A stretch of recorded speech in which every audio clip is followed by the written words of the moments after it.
So I don't even know where to begin. For some reason, I was inspired to jump in a car to kind of talk my way through something that happened yesterday. It felt natural to jump in a car to have this conversation with myself because it's the place where my son and I have many of our deepest conversations. It's the place where he's learned a lot about my life. And why the car? Because so much of his life has been or has revolved around me picking him up and dropping him off after our short time together has ended. It's all he knows, all we know. So it felt fitting to reflect on something that has recently happened that surprisingly has been weighing heavy on my heart. Since my son started school, he started young, preschool, a year and a half of that before COVID, I've been involved in his school life. I showed up to read to his preschool class. Whatever the event was, I was there. And so it's something that I've taken great pride in over the years. No matter how much distance separated us or how much time separated us in terms of driving from my work or driving from home, where it's easily a 2 hour commute to my destination. I've been there. Many pictures and short video clips that I've taken of him when I showed up, and just to remember his excitement during those early years, or the little video clips that his teachers would capture of me reading to his class. All of those things sustained me during those early years of us being separated due to custody matters. Those are my pride and joy. Those are more valuable than anything I could think of because it documents my presence, my engagement. All throughout the years, missed half of kindergarten, still involved during that Zoom year when he was his first experience in elementary school and kindergarten was through Zoom. Every time he was with me, I took the day off of work so that I could pretend to be a classmate of his. When as a 5-year-old, 6-year-old, he's learning through a screen. The brain breaks, all the activities there with him, dancing, playing, doing the activities, so he did not feel alone. Did that until school resumed, and then when school resumed, still involved, still showing up to the classes, helping his classmates with their arts projects, showing up to his presentation, his goal conferences, student-led goal conferences, back to school night, there, present, engaged. Even at when he started showing an interest in baseball, a sport that I did not grow up with, learned along with him, was at practice his first couple of seasons in the game in Little League, making it clear to the coaches that I was there to learn. And I learned so much with the kids that I eventually started coaching, managing his own Little League team because of my son's own encouragement and his own belief in me. In his own words, "Daddy, you're good with kids," as he was pushing me to volunteer to coach, present. And even during the seasons where I didn't coach, at almost every practice, engaged with the coaches, building relationships with his teammates, there, present and engaged. So I needed to get all of this out because last week and probably over the last month, it's been very hectic. A lot of life altering things happening that has diverted my attention, and it made it very tough to finish out this most recent Little League season. But I don't know how I would have managed without the season because those kids were the distraction I needed for everything that I was going through in the moment. So I don't know why or who I'm recording this message for. Part of me initially felt like it needed to be for my son. And now as I'm talking, it feels like it's for those single fathers out there who are fighting to be an active presence in the lives of their child, but due to divorce and custody issues, find themselves limited in terms of their availability, their presence, their role in their child's life. And maybe what I shared has been inspirational to those who are fighting to find ways to creatively problem solve themselves out of a situation that they're in as limiting their presence. But it just needed to get this out of me. So, busy month, busy week. Last week, I get an email from my son's teacher. Subject line, room 18, check in. Okay. Mental note, I'll come back and read it once I finish up the projects that I was working on. Nothing urgent, seemingly from the subject line. It's around Thanksgiving time right now, so even last week I wasn't thinking about Thanksgiving being right around the corner. I wasn't thinking about my son's across generation project that he's been doing annually since he's been in school, a project that I should have been helping him with this year, but he decided, and I think rightly, that he wanted to be fair and work on it with his mother because I helped him last year. I don't want to get too much into details about the project, but in my mind, it should have been my responsibility to help him with it again. But then the previous projects, weird things started happening where I was basically being bypassed. Our whole alternating of projects or supporting projects didn't happen this year or like at the start of this year, and it messed up everything. So when current project came up and I touched base with my son about supporting him, he eventually spoke up and shared with me his thoughts and feelings on it. And yes, it hurt, but I accepted and respected what he said and took a step back. And because I did, the deadline for it wasn't on my mind. A lot of other stuff happening as I've alluded to. And so when the email came through, I set it aside, not realizing that it contained information about the presentation of his project, the class presentation of their projects. So I opened the email yesterday, Sunday, and read the usual updates about how everything is working out, how the class culture is developing, how this is the most exciting time of the year for the teacher because it's when she gets to see the class coming together as one. But in the same email, it talked about the project and how they were presenting on Friday. And again, I'm reading it on Sunday. When I read that, my heart sank because for the first time since my son has been in school, I was absent during the presentation on a topic that he was looking forward to. And because the way the custody arrangement is, there was no way for him to reach out to find out what happened. He's a little kid without a cell phone, without email, all of that stuff. Things are just set up where the co-parent only exists to the extent that we're trying to finalize a schedule for extracurricular activities or sharing information about his travel itinerary, but nothing more than that. So why is this important?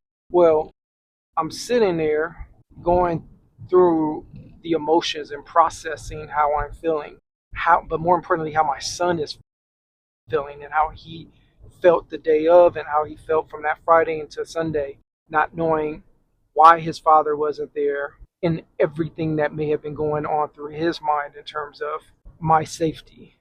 What's going on with daddy? Did he feel safe asking for me to be contacted? Did he feel like it wasn't okay? Did he ask? Did he have to pretend that he wasn't concerned, that he wasn't afraid for the sake of not hurting someone's feelings or for the sake of maintaining the peace or for the sake of just keeping things normal? I sat there thinking about all of these things. And for an hour, I thought about these things before our scheduled video chat call, where that gave me peace knowing that I would at least be able to share with him what happened, comfort him knowing that I'm okay because he could see me and talk to me. So I waited. Video chat time comes around, nothing. A minute goes by, 5 minutes go by. I'm wondering if everything is okay. It's Thanksgiving time. Maybe people are traveling and they don't have Wi-Fi connection. 10 minutes go by, still extending the benefit of the doubt. 10 minutes pass. There's only 5 more minutes left before the window closes. And I'm wondering, what's going on? Is everything okay? the window closes. Now I'm sitting back and I'm wondering what happened. This doesn't ever happen. If anything, I'm the person who's missed connecting him often, the few times because of travel and mistake on my end that I always owned up to. I'm thinking about all of these things. Is my son okay? What's going on? Worst case scenario thinking before calming myself down through common sense and being like, if something through common sense and thinking that if something happened, I would have known. I have to know because it's part of the custody agreement, which was recently updated. Emergency provisions that I put in just to make sure that I was in the loop and that I was confident would be followed if something happened. So then I was able to push out their worst case scenario thinking about my son, only for it to be replaced around his siblings. Maybe something happened to them or his other side of the family. Did something happen? And my mind is all over the place. I go back to the updated custody agreement. I look at it. I'm kind of still tired from the day's activity. I went into the mountains, went on a long hike with my son's dog. It's a long day. So rather than allow my feelings to govern an email that I would send, I decided to, let the facts govern it. So I reviewed the updated terms around video chat for Thanksgiving. Looked at it, and on the surface, it seemed like I was due for a video chat. So I emailed, very simple email, like, hey, we didn't connect. Is everything okay? With just along those lines, no more than 2 sentences. Within minutes, I get an email back, short, business-like, telling me, matter-of-factly, there was no video chat to be had. So confused, I went back and looked at the terms, and this time decided to leverage AI, ran it through, and in the terms, it was less about what was written and more about what was not written that basically indicated that there was not supposed to be a video chat call today. Exception, because it was Thanksgiving. So you fathers out there, like, words matter. Words that are said matter. Words that are not said matter. Words that are written matter. Words that are not written matter. So a little backstory. This past summer, things went off the rail. Don't want to get into the details about why the custody agreement was revisited, but it was. Attorneys involved, something that I finally initiated, frustrated over years of feeling like I had to perform peace, pretend like everything was okay, unable to truly speak my mind or advocate for myself or my son for fear that extra time that I was given for school breaks or summer break would be taken away from me because these things were not in the original custody agreement that was drafted and agreed to, signed when my son wasn't even 2 years old. So it wasn't, the old one wasn't future oriented in terms of how do we split school breaks, summer breaks, spring breaks, all of that stuff. So once he became of age, it became very difficult to account for equal time during his breaks.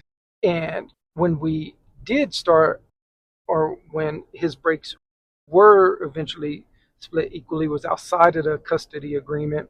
But you could imagine every year the stress, or not even say every year, like even within a year, it was each break, or with each holiday, having to submit yourself to ask for, beg for time, and then having a pattern established for a few years only for there to be a year where suddenly the time isn't granted, and having to figure out how to tell your child that that's the case when it's something that they grown to expect. So because that was the situation that my son and I were in, when the things went off the rail at the start of the summer, I had enough.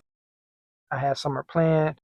I got triggered, a trauma response to a disagreement that I thought would result in the 50-50 split of summer that was agreed to outside of the agreement, that it would be taken away from me. So I decided, you know what, enough is enough. Time to formalize everything that had the pattern that had been established, the status quo that has been established outside of the original custody agreement. So boom, lawyered up. An exhausting summer almost ruined, dealing with all of the lawyer stuff, all of the back and forth, trying to account for things that was coming my way, very extreme stuff that was quite shocking and appalling in terms of the requests that were being made of me and the non-negotiables that was being demanded. So for the sake of resolution and for the sake of peace, being under the amount of stress that I was under, I was looking for ways to try to be constructive with the problem solving while also staying true to the things that my son deserved. So one random day, I get an email from my attorney and we're kind of wrapping things up. It seems promising. And like even with these emails, when they would come through, I would get tense, extremely anxious, very stressed out. I felt myself avoiding opening the emails, waiting until the last possible moment to do so. Sometimes with my attorney texting me like, hey, I need you to give me a response because it was creating so much anxiety. Imagine for 9 years feeling like you're in a situation where you're constantly being pwned. I'm a dude that grew up in South Central LA. I'm a guy that used to fighting, physically fighting for respect. I have a certain type of mindset when it comes to disrespect that is still very much present in me as I've gotten older. And in this particular situations, or I've been dealing with these type of things for it's almost like a pattern. If not every summer, and then every 2 summers, there's like a court involvement, just something insane, crazy happening that always impacted summer and caused stress and like dealing with all of this stuff. So that this go around, me being hell bent on finally resolving it, finally making progress, finally saying enough is enough, being astonished at like the event that was the straw that broke my back, like something that other people, if I told the story, would just probably laugh at. I could laugh at it right now, but for me, it was very real, and it was like it gave me profound insight into the whole saying of the straw. That's the whole point. It's a straw, something that's insignificant in size and weight, in meaning, as an actual straw. This event was like that in the grand scheme of everything that I've been through since the divorce and custody stuff started happening. Finally caused me to move forward and move forward with such conviction to not recreate similar situations that caused nothing but headache and conflict that I was entrenched all summer to make sure that didn't happen. And this matters because when I got the email towards the end of everything being resolved, it was a request that during Thanksgiving break, when the exchange occurs at the midpoint in the break, which is, let's say, a Wednesday, he has a week off from school, that since we typically have video chat, my son and I have video chat on Wednesdays, that for Thanksgiving week, the Wednesday would be removed. So I thought about it and was like, okay, it makes sense. The exchange is happening midday Wednesday. Nobody wants to get set up for video chat several hours after the exchange when he spent half the day with one parent and now is with the other parent. Makes sense. But here's what I'm saying in terms of words matter. What is said and what is unsaid, what is written and what is unwritten. The reason why there was no video chat for me to be able to explain to my son why I was not at his project just a couple of days before was because what I agreed to was cloaked within another agreement. But basically, the email that came through in September asked for no video chat on Wednesday when we do the exchange for Thanksgiving. And I didn't also realize that it was exception to a broader provision that was unrelated to Thanksgiving, connected to other breaks, where it was agreed to that there would be no video chat on Sundays as well. So it was snuck in. Not snuck in, it was there, but it wasn't very clear in terms of the meaning of it. And so when everything was agreed to at the end of September, and again, I agreed to this, I agreed to no video chat. The Sunday of Thanksgiving week, Thanksgiving break, and no video chat on Wednesday, which makes sense because that's when the exchange happens. And so I'm sitting there last night waiting on a call that I agreed would not happen.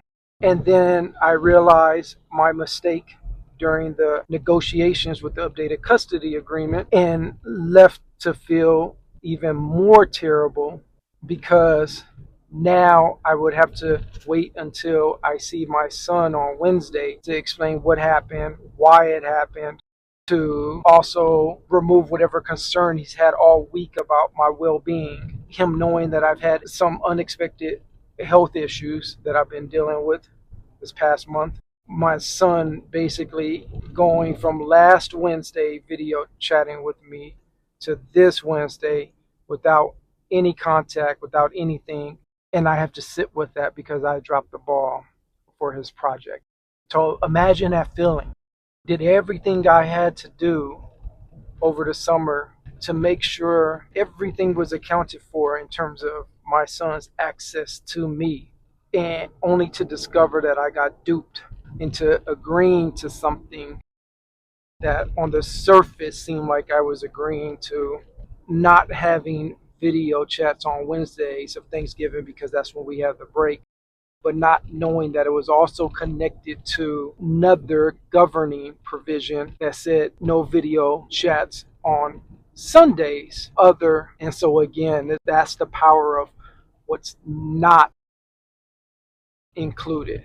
There was no distinction being made between Thanksgiving break and the other breaks in terms of how the schedule is set up for me, where every year moving forward, I essentially will go 1 week from the last call to the reunion, the exchange with my son, before he gets to see me again.